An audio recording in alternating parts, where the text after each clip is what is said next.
Welcome back, ladies and gentlemen. Force here with some more Friday Night Magic. Today I will be playing the Deadwalkers deck. This is actually the Black Zombie deck.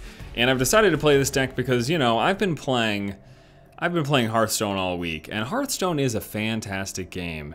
But it is so... yay! Everyone's happy. No, I wanted some evil Magic the Gathering, some basement dweller stuff. And that's exactly what we're going to get here. We're going to keep this hand.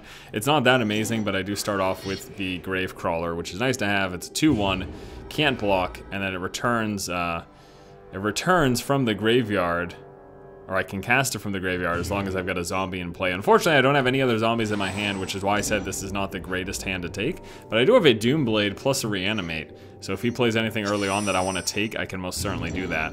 We also just drew into a Grim Return, which lets me pull a creature from a graveyard that was put into play this turn and getting into play under my control. So we've got some graveyard fetch here, we've got some removal, and we're starting off with a nice 2-swing very early on in the Grave Crawler. That ain't too shabby, if I do say so myself. The opponent here, Song Within a Song, starts off with a couple of 1/1s, which he will be able to use to kill off my 2/1. And then, because I have no other zombies, I won't be able to sort of do anything about it. But for the sake of getting rid of one of his 1/1s, sure, I'll swing. And then, so long as I can pull another zombie into play with him, hopefully next turn, because I've got so many. He's actually choosing not to block, interestingly enough. He probably has something to pump up his tokens, if I do imagine.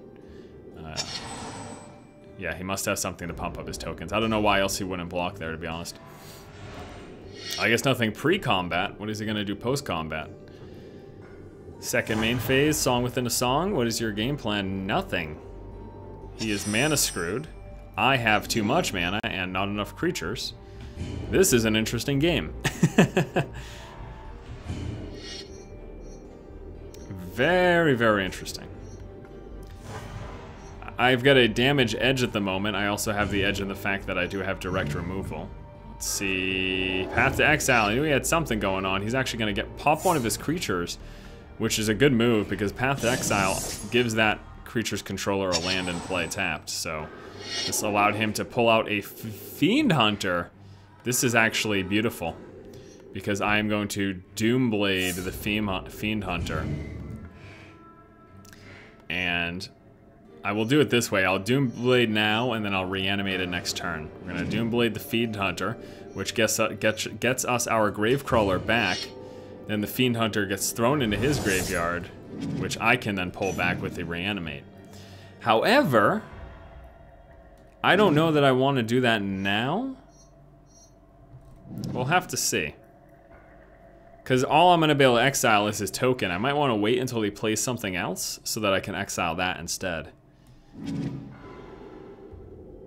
You know what I mean? Fiend Hunter is great, but the only exile thing that I have to choose, because I can't exile land.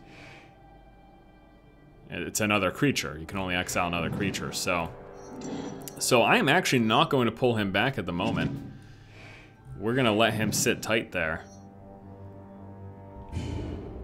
And yeah, that's a good plan. And then whatever he plays next, I can then pull back the Fiend Hunter and exile that. So let's see what he plays next. I also just drew into a Mutilate, which lets me obliterate creatures, -1/-1 for each swamp I control. So at the very least, it's going to be a -5/-5 when I play it.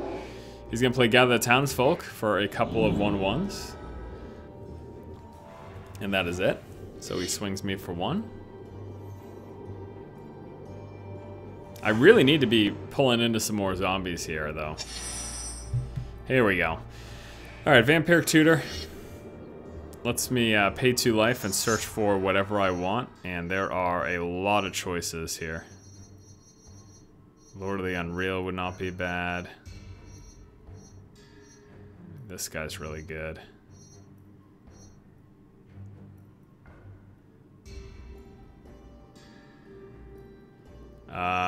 You know what? Why don't we get a Grave Titan? I'm gonna Grave Titan. That's a good thing to get. And it goes onto the top of my library, so I'll be pulling into that next turn. Although I can't afford to play it yet. So maybe that wasn't the absolute greatest. We're gonna swing him for 2.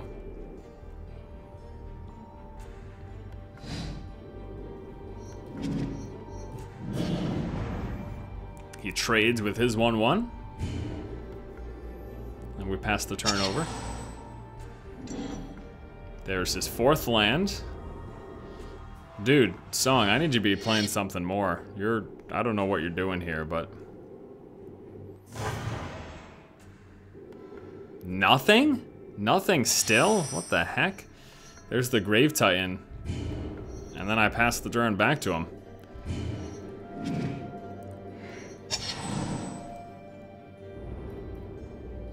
How can he's got a full hand, how can he not play anything with 7 cards in his hand? I refuse to believe that.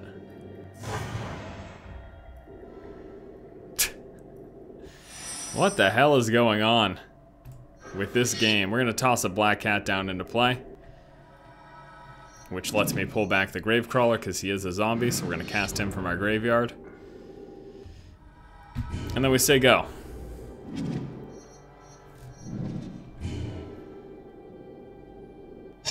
I do not know what Song is doing.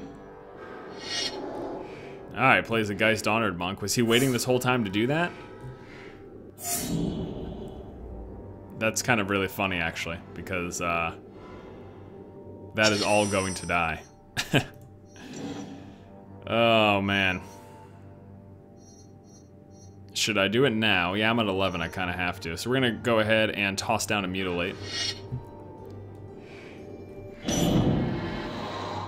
And then Song will discard a card at random. Is that right? At random? Yep.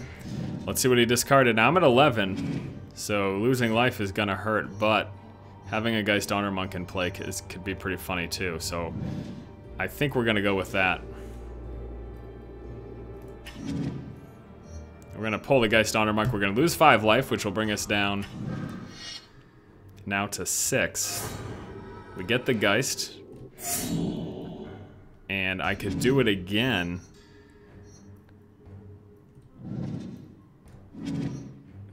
What would I pull? A Black Cat, a Gravecrawler? A Gravecrawler is going to be able to come back anyways. The Black Cat, eh. So let's just pass the turn. Next turn it will be a Grave Titan. He's gonna play a Baneslayer Angel. We're at 6. That is a pain in the butt. I'm gonna need to save my 1/1 flyers to block. We're gonna throw down a Titan, which is gonna put 3 more creatures in play, which will pump her up to a 6/6, which means we can swing with her now. Because he is at 12 life. And let's see if she chooses to block for the life gain. I'm guessing she won't. So he's now down to 6. Now, we're both at 6. Does he have any pump up for his creature? That's a Fiend Hunter. He's going to exile what? He's going to exile the Grave Titan. That's not enough to save him. He then gives his white creatures +1/+1. That's still not enough. I can block. Right? Yeah, I've got a flyer, so I can block. So, let's see. I just drew another Grave Titan. That is hilarious. I can play this to pump up my zombies. He can block 2 of my things. He has to block this. He has to block a 2/2. They're going to get +2/+1. I think that right there is enough for the win. And you know what else we can do? Actually, here, this is a little overkill, but we're gonna do this. He's tapped out, so well, let's see. He blocks the 6/6 with his. He gains 6 life from that process, though, so I need to do this. We're gonna reanimate, and I'm choosing Song, and we're picking his Fiend Hunter. We're gonna lose 3 life. However, we will be now exiling his flyer, the one with lifelink. And then all of a sudden, Everything's good in the hood. Well, that turned out better than I expect. I don't know. I thought things were going really south. Things were really weird for a little bit. I'm like, he's not playing anything. What's going on? But yeah, it's a win. GG. All right, our next game here is against Rob Loach, the opponent. That name sounds strikingly familiar.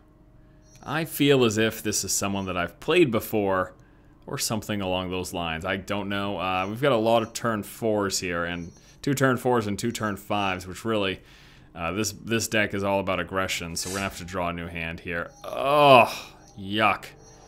Do I risk it? Do I take a hand with 1 land? I think we're gonna risk it. I think we're gonna risk it. All right, Rob's in. He's in the club. He knows the deal, you know?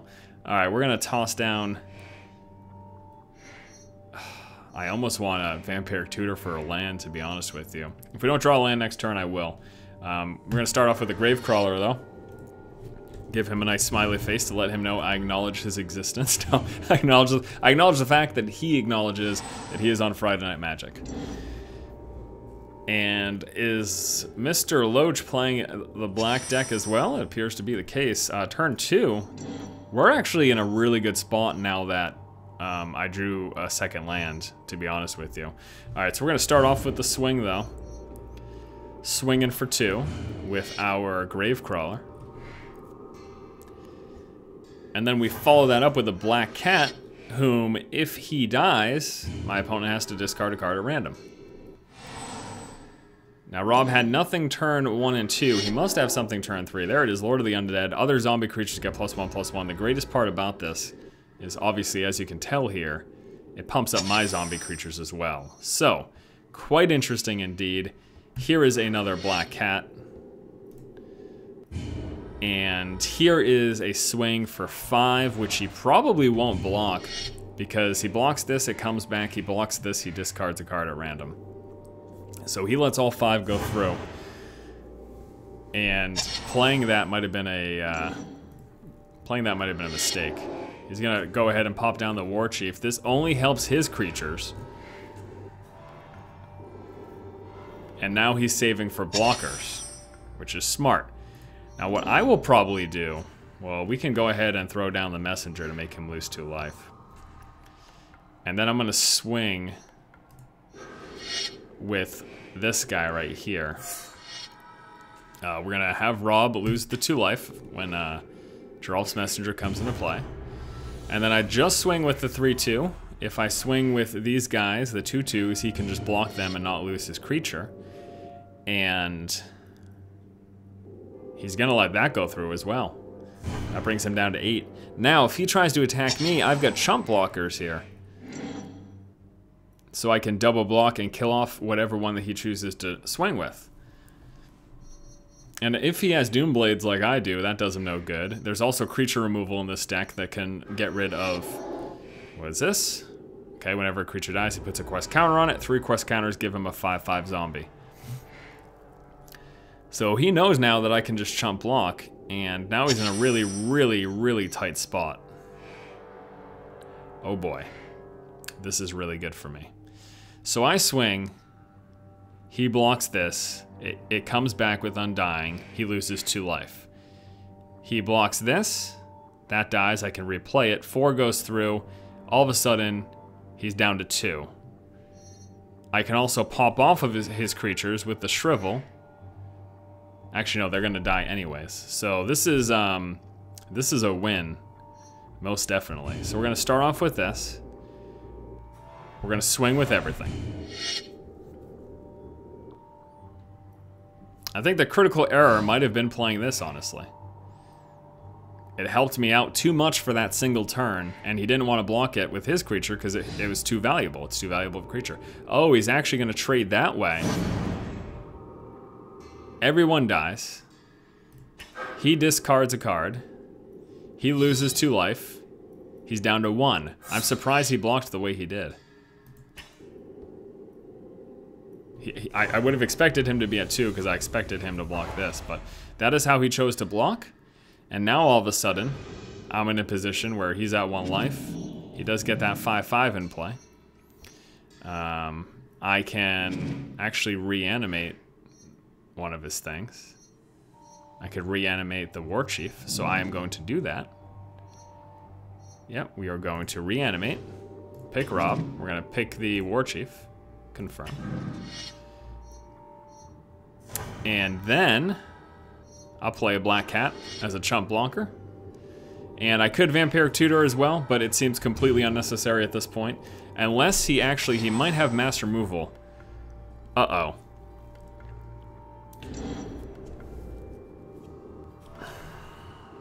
He does not.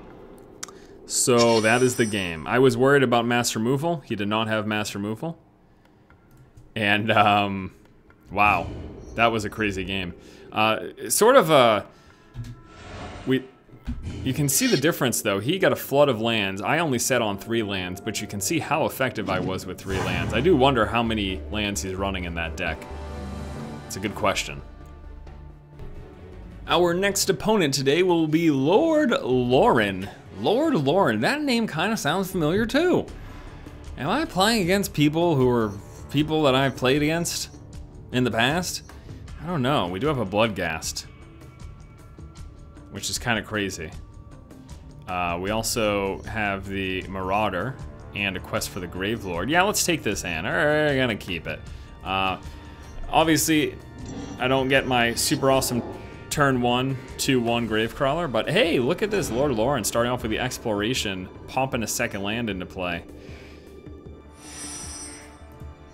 Good for you. We're gonna go ahead and start off with the Quest for the Gravelord. So let me go ahead and read this out to you. So it's an enchantment for 1 land.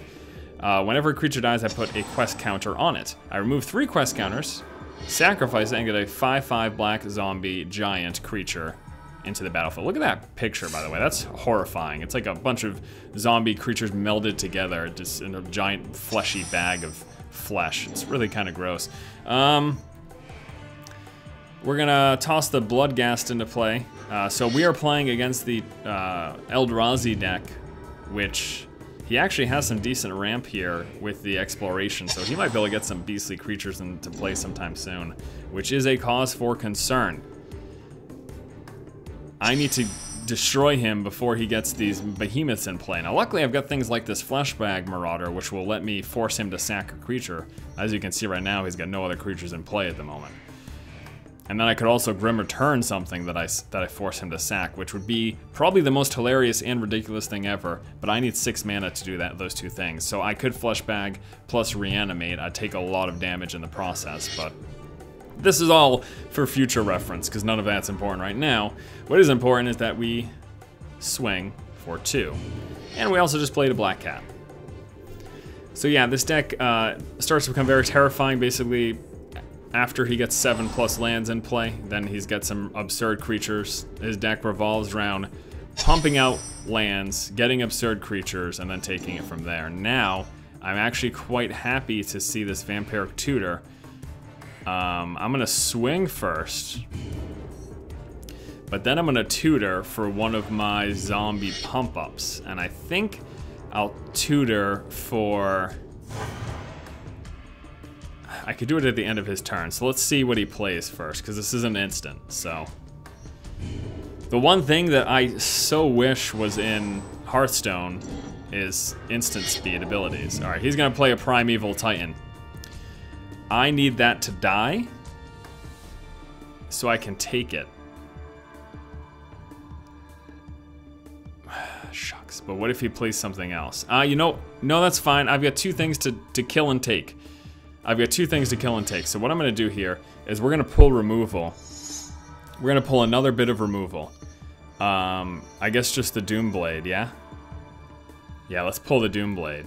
And we're gonna draw that during our next turn. So this comes into play. He gets to pop 2 lands into play right away. Good for him. Next turn, he's gonna play something terrifying. Now the great thing though, is that I'm gonna be able to take that too. So the best bet this turn will be... We can't do both of them in the same turn, unfortunately. I'm worried about his next creature that I want to pull back. That's what I'm worried about. So I can do a Marauder plus a Reanimate, but I can't Doomblade and Grim Return in the same turn. And I definitely can't Marauder and Grim Return in the same turn. So I need a 5th land. Oh, I'm gonna get those 5th lands from doing what I'm about to do. Okay, this is perfect. This is absolutely perfect. So right now, I'm gonna do... Yeah, we're gonna do it this way. We're gonna do Fleshbag Marauder. I will sacrifice my 1/1. He has to sacrifice his Primeval Titan. Okay. And then I choose him to discard a card. That, by the way, that's a 2nd counter now. He chooses a Palaka Worm. Then I will Reanimate, choosing him, and picking the Primeval Titan, which when it comes into play, I get myself 2 lands. Now, whatever he plays next, I'm gonna have the lands necessary to do the Doomblade plus the Grim Return in a single turn. If he indeed has enough to play one of his Eldrazi right now, which I'm pretty sure he does because he also has the Eye of Ugin, which reduces the cost of his Eldrazi. So let's see what he plays this turn. This is actually pretty significant. He is going to play, okay. He is going to play an Artisan, which when it comes into play, it lets him fetch a creature card from his graveyard, put it in the battlefield, which I will be able to do as well when I kill it and pull it back. And he's going to be pulling back his worm, his Palaka Worm, the 7/7 trample. So now it's my turn to steal his creature, bring it into play under my control, get myself a 5/5 black zombie token.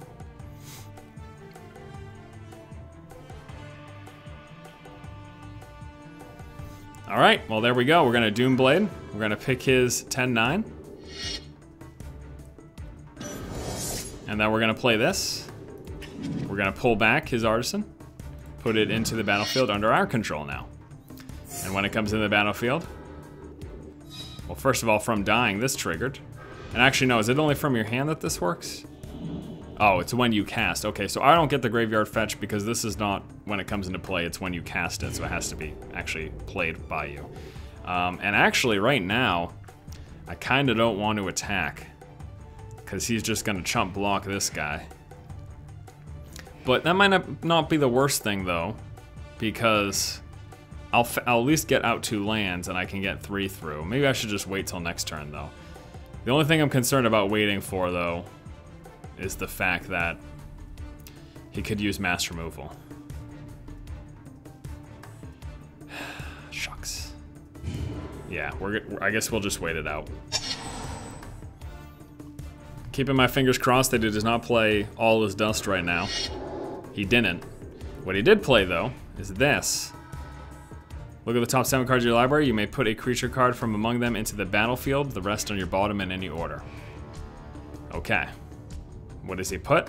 He puts an Oracle Madaya plus an Exploration. He has an All His Dust that he's drawing next turn. Next turn, he's gonna kill every colored creature. Oh no. It's all permanents? Wow. So next turn, all permanents disappear. His and mine. Wow. What will I be able to do? I've got no graveyard fetch right now. Well, this is it then. I just swing with everything. At least he's gonna have to sacrifice. He's just gonna sacrifice 2 of the permanents. That it doesn't even matter because he's sacrificing those anyways.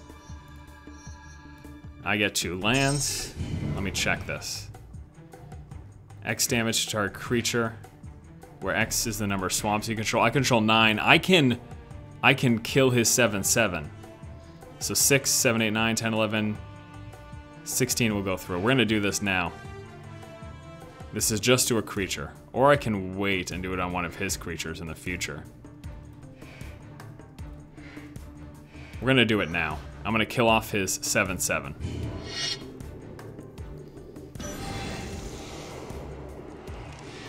Okay. So he has to now sacrifice 2 permanents, which he'll just sacrifice whatever permanents because they're going to go away anyways when he plays the All Is Dust. He blocks the 10, 6, 11, 14, 16 goes through. He's at 4.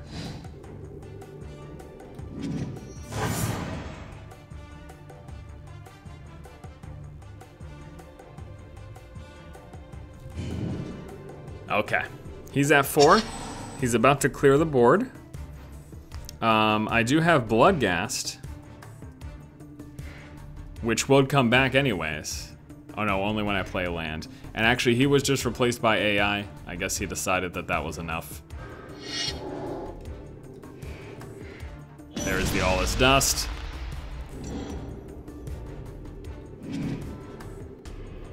All colored permanents, of course. And that's why he left, because he realized my Eldrazi was not going anywhere. I knew it was all colored, and then I'm like, wait a second, is it all permanents? Yeah. All colored. There's the 10. There's the sacrifice. And there is the win.